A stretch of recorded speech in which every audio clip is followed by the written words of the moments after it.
Seja bem-vindo a mais um Abre o Teu Coração, meu programa aqui no YouTube de respostas para as perguntas enviadas na caixinha lá no Instagram. Meu nome é Elton Júnior, sou psicólogo clínico, especialista em tratamento dos transtornos de ansiedade. Vamos lá, que hoje a gente tem a pergunta.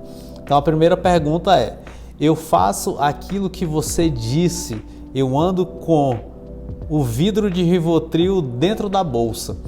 Então, o que eu disse? Eu disse numa postagem aqui no YouTube também, mas lá no Instagram, eu falei sobre comportamentos de segurança. Então, comportamentos de segurança são todos os comportamentos que uma pessoa tem que mantém a ansiedade ou mantém o ataque de pânico.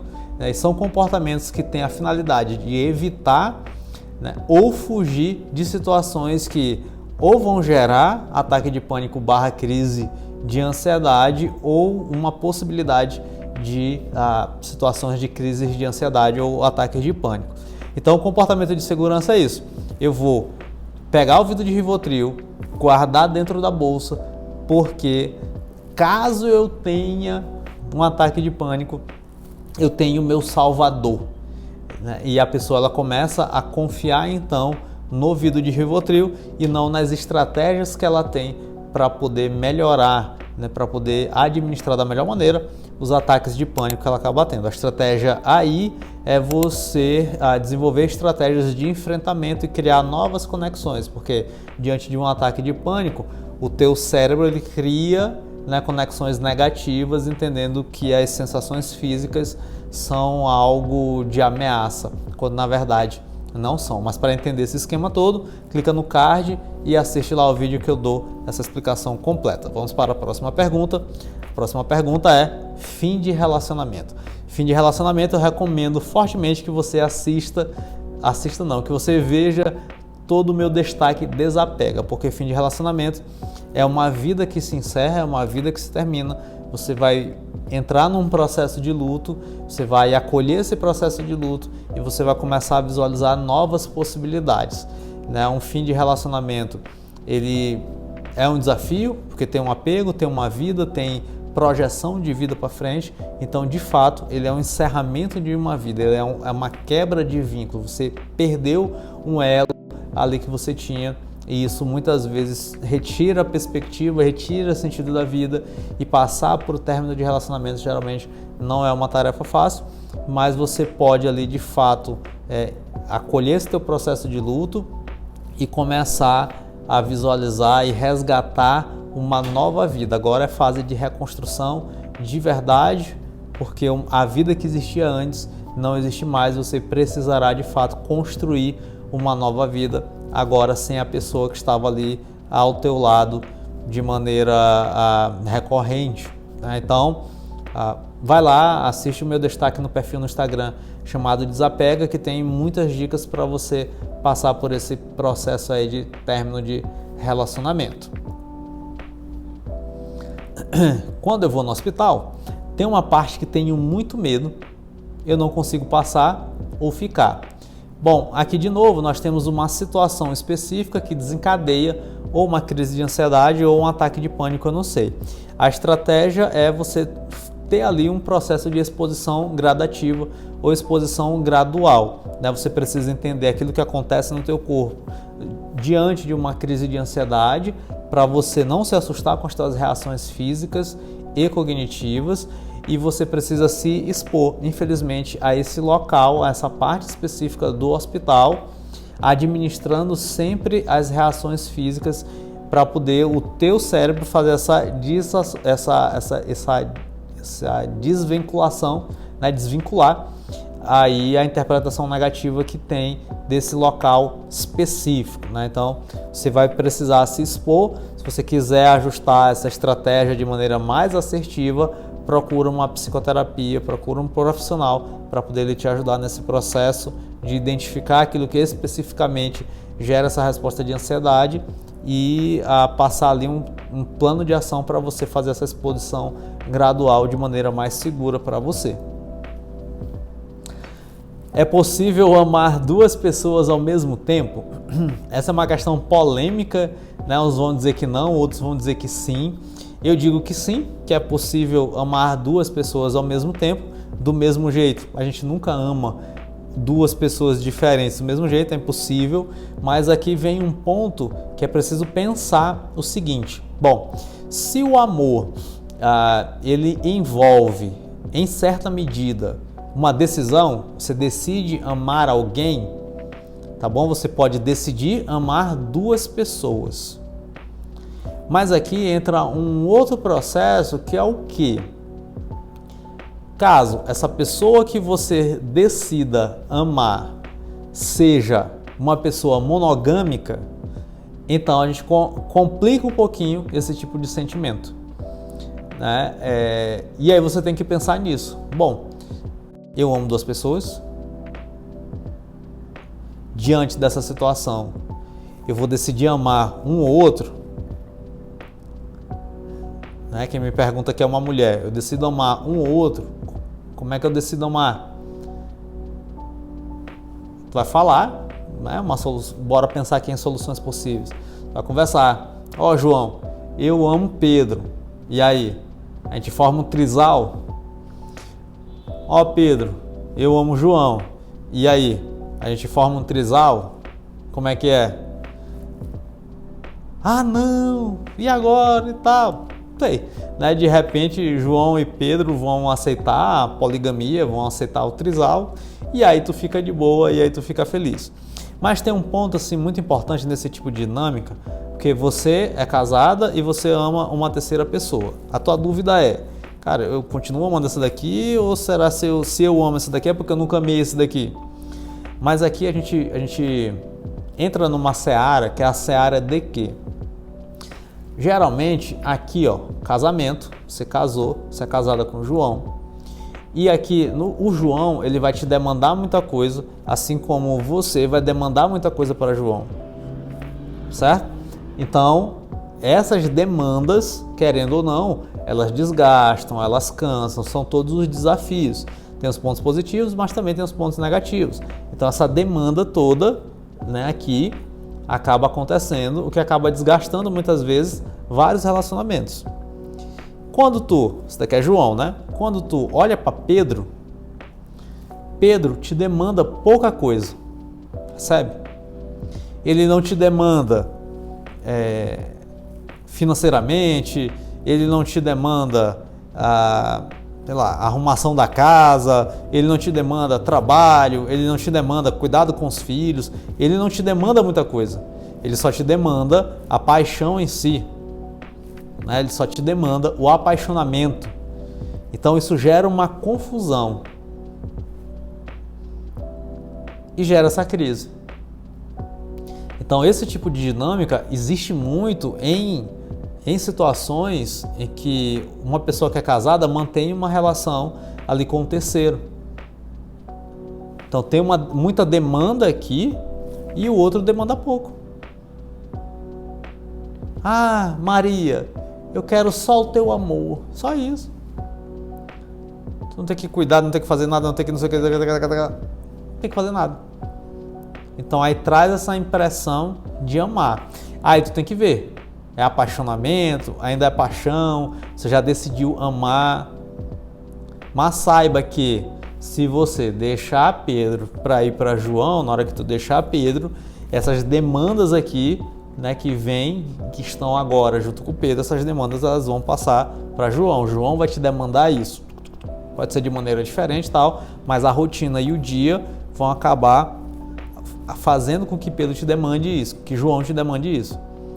Aí é o ponto, né? Você deve pensar de fato naquilo que você deseja. E aí, se você ama de verdade, né? Então você vai querer enganar, você vai querer continuar enganando a pessoa que você diz que ama de verdade. Então é um ponto para você aí pensar um pouquinho. Cheguei num estágio que não consigo nem conversar mais. Ok, né? Então tá aí sobrecarregada, já passou de repente por várias situações, já tentou falar, enfim, eu não sei como é a situação específica. E aí, a minha recomendação de fato é procurar uma ajuda profissional, porque nem toda conversa é útil. E aí aqui eu não sei se você está falando assim, eu não aguento nem conversar mais com Paulo, né? Porque Paulo é que me estressa, então eu nem aguento conversar mais com ele. Eu não sei se tu tá falando no sentido de que tu não aguenta conversar mais com um terceiro, né? E aí por conta disso, não vou mais falar e tal, acabou, beleza. Ou se tu tá tão sobrecarregada que tu já conversou com um, já conversou com outro, já conversou com outro, já pediu ajuda, e aí tu não aguenta, né? Tu não consegue mais conversar nesse sentido. Não sei qual dos dois sentidos você colocou aqui, tá bom? Eu vou partir do pressuposto do segundo, mas o que eu te falar também vai ajudar pro primeiro caso, tá bom? Que é buscar uma ajuda profissional, tá bom? Porque nem toda conversa é útil, né? De repente você já conversou com um, com outro, com outro, com outro, com outro, com outro. De repente você já conversou inclusive com um profissional, com um terapeuta, com um psicólogo, mas não viu evolução. Mas eu te incentivo, tá bom? A buscar outro. Se você já buscou um profissional, não deu liga, não conectou, eu te incentivo seriamente a buscar outro profissional.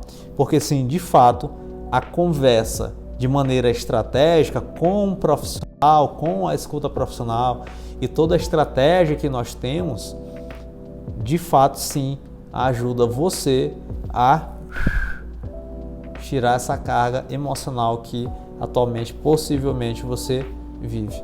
Então, minha resposta para você é essa. Não sei qual é o contexto aí, mas te incentivo a buscar uma ajuda profissional, porque, de fato, pode ajudar nesse sentido. Como sair do estado de anedonia? A anedonia é um sintoma, é um estado psicológico que é caracterizado pela incapacidade de sentir prazer, né, ou interesse em atividades que normalmente se interessaria, seriam consideradas prazerosas ou satisfatórias. Pode ser um sintoma de depressão, de um quadro depressivo, né? A gente tem ali rebaixamento de humor, então tem um quadro ali de anedonia. Pode ser um sintoma de um quadro de ansiedade. Então a pessoa ela fica o tempo todo ali ansiosa e excitada por conta da ansiedade, preocupação constante e tal, não sei o que. De repente vem a rebordosa, né? Então a rebordosa provoca esse rebaixamento, né? E aí, em vez da pessoa ir para zero, vamos dizer assim, ela vai para o humor negativo, que aí é esse estado de anedonia, né? A gente tem de repente uma anedonia social, que é uma dificuldade de você não sente mais prazer em atividades sociais, como interação com amigos, familiares, mas temos também a anedonia física, né? Então você tenta lhe dar um prazer através de um estímulo físico, não tem nada, né? Alimentação, exercício físico, sexo, relaxamento, não sente nada. E a gente tem, consequentemente, também uma anedonia emocional, né? Então, o humor não oscila de jeito nenhum, não sente nem alegria, nem tristeza, aquela apatia geral. Então, o que pode ser feito? Você pode buscar ajuda profissional, que seria o caminho mais adequado, né? Porque do ponto de vista neuropsicológico, a anedonia está ligada ali com o sistema dopaminérgico, né? Por esse sistema de recompensa, né? Que está principalmente conectado ao nosso córtex pré-frontal. Então, seria um caminho ideal, seria um acompanhamento medicamentoso para dar uma regulada nisso, né? Uma recapitulação ali para poder dar uma regulada nesse sistema de dopamina, né? E buscar principalmente bons hábitos, né? E o que eu quero dizer com bons hábitos? Tentar ao máximo regular sono, tentar ao máximo manter uma alimentação saudável, ainda que não sinta gosto, ainda que não sinta prazer. Fazer toda uma gama de exames para ver questão vitamínicas, questões hormonais. Bom, então isso é muito importante, fazer essa revisão, deixar tudo rodando direitinho, tá bom? Hábitos de sono, já falei, alimentação, atividade física, ainda que não sinta prazer, ainda que não sinta alegria, né? É muito importante você continuar fazendo, se não faz, se faz, continuar fazendo. e você principalmente inserir rotinas, uma rotina com recompensas, mas evitar agora, principalmente nesse momento de estado de anedonia, evitar recompensas baratas, como redes sociais, por exemplo. Então, evitar começar o dia com redes sociais, evitar essas recompensas mais baratas, esses estímulos mais baratos, com vídeos curtos. Então, isso desregula o nosso sistema de dopamina, o nosso sistema de recompensa. Então, evitar isso, dar uma resetada. Se tu puder fazer um jejum de dopamina, faz esse jejum. Tem na internet aí vídeos explicando como fazer jejum de dopamina e tudo mais. Então, isso pode ajudar, dar essa resetada aí. Então, e aí criar então uma rotina de recompensas. Você pode ali ver algumas atividades ou algumas recompensas que você curte, ainda que não sinta o efeito de imediato, mas que você gosta, que você acha interessante, e inserindo esse tipo de rotina dentro aí do teu dia para poder você ir conseguindo recuperar essas sensações de prazer aí na tua vida. Mas uma coisa importante também é você fazer uma avaliação global daquilo que te gerou esse estado de anedonia. É o teu estado atual de vida, como é que está o teu status quo? São alguns fatores estressantes, por exemplo, trabalho, situação familiar, situação social, situação financeira. Então, quais são os fatores estressantes que contextualizam esse estado de anedonia? Porque ele apareceu aí, ele surgiu aí por conta de alguma coisa que está acontecendo. Então, é muito importante você dar essa investigada para tentar ver quais são os fatores estressores, os famosos gatilhos que acabaram desencadeando esse estado de anedonia, para você também interferir, intervir, mudar, administrar, controlar dentro aí das possibilidades. Então, eu sei que é um conjunto de coisas, mas que com calma ali, com a estratégia, você consegue intervir e consegue sair desse estado de anedonia, tá bom? Bom, pessoal, então essas foram as perguntas de hoje, Então tivemos muitas perguntas aí, eu não sei quanto tempo eu passei falando, 30 minutos eu acho, mas é isso, espero que as respostas tenham sido úteis para você, Daqui a pouco eu abro outra caixinha lá no Instagram e a gente vai continuar os nossos programas aqui do Hábito Coração. Se você ainda não é inscrito no canal, se inscreva no canal. Se tem alguma pergunta aqui que tu acha que vai ajudar uma outra pessoa, encaminha esse vídeo para ela. Se tu tiver alguma outra pergunta também, joga aqui nos comentários, deixa o like no vídeo, tá bom? Beijinhos e até o nosso próximo vídeo. Tchau, tchau.